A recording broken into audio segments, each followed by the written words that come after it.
my hope, and this probably won't happen till well after I'm dead, um, is that people understand the seriousness um, that I take behind Black male studies. Mhm. Black male studies is trying to re-articulate and reimagine how actual categories like patriarchy and racism function. So when you look at societies that are racialized, so look at South African apartheid, look at America, look at Jim Crowism, you will find the same structures, caricatures, propaganda directed towards racialized men. So what I'm really interested in, and I really want people to hear this part, what I'm really interested in is how is it that under the pretense of theoretical advance, intersectionality, deconstruction, psychoanalysis, etc., we see no disruption. In fact, we see continuity between the ideas of Black men now and what Black men were thought to be both in the 19th and 20th century. Said differently, if we have theoretically advanced on the questions of race and gender, why then is there still the static and decadent assumptions about Black men that white social scientists and ethnologists believed in the 1800s and the early 1900s? Reimagining means a break with those ideas. Mhm. We can test whether or not what we say under intersectionality matches with subculture violence theory, matches with ethnology, matches with ghetto studies, right? So to reimagine that means to break from that and find out what it is that is allowing us to reproduce these Good. static and decadent characters of this group. So that's the first thing. The Yeah. second thing, and this is what I mean by reimagine. What does it mean to imagine Black men as free? What project or what ability do we have currently to even begin to ask how we could think Black men without fear and danger? And this is what I meant when I said that I'm interested in thinking Black men anew, right? Not as a victim of thought or theory, but of genuine thinking. Because I think thought and theory contain within it the kind of anti-Black misandry I'm talking about. Thought and theory is the product of certain kind of disciplinary and canonical arrangements that have constructed Black, Jewish, Armenian, Muslim men as being threats to Western civilization. And I don't think it's controversial to say that. I think you pick up any historical text for the last 100 years, you're going to find some caricature that says that these groups of men are trying to destroy the West, Right. right?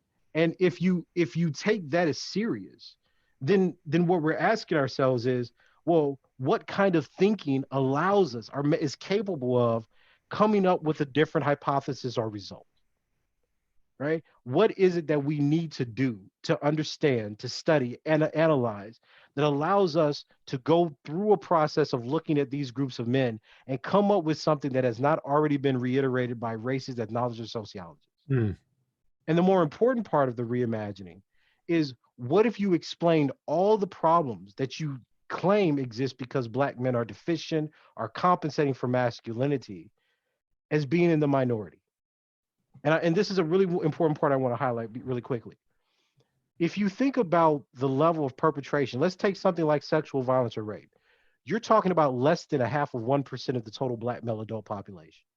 There's roughly 12.2, 12.3 maybe adult Black men over the age of 18 in the United States. And let's say you say, well, Tommy, they only convict, half. So let's double that number. They get 5,000 convictions, 10,000. Let's double that number, 20,000. In any of those cases, if I quadruple the number of Black men that are convicted to compensate for what we think is the error, right, of not convicting, it is still less than 1% of the population. So what we do is we have race and gender theories that only describe, not even predict, but only describe the behavior of less than 1% of a population. And we utilize those theories to articulate the other 99%. There is no other group, and I want to be crystal clear about this. There is no other group that exists as a subject or object of theory in the Western Academy that is subject to that sort of violence, where the minority of less than 1% dictates the inherent capacities and nature of the 99%. So whereas Black men who come from poor environments, come off of incredibly harsh and Mhm.